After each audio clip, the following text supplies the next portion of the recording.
কি ভাবছেন জীবন দিয়ে হলেও সবার কাছে আমাকে ভালো হতে হবে? তাহলে এটা আপনার ব্যর্থ প্রচেষ্টা। অর্থাৎ মানুষ মানুষের কাছে ভালো তখনই হয় যখন সে মরে যায়। অর্থাৎ মরে যাওয়ার পরে আপনার প্রশংসা সবাই করবে যে অমুক এমন ছিল, অমুক এত ভালো ছিল, এই ছিল সেই ছিল। কিন্তু আপনি জীবিত থাকা অবস্থায় আপনার প্রশংসা কেউ করবে না। এবং সকলের মন জয় করা এতটা সহজ নয়, কারণ এই বিশ্ব ব্রহ্মাণ্ডের যে পরমেশ্বর ভগবান শ্রীকৃষ্ণ, তিনিই কিন্তু তার সৃষ্টির সকল জীব বা তার সৃষ্টির সকলের মন পাননি।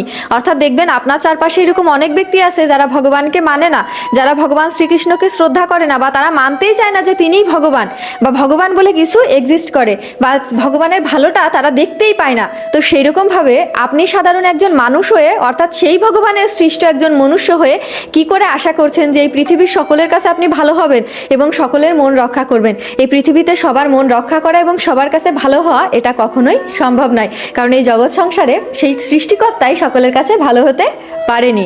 রাধে রাধে।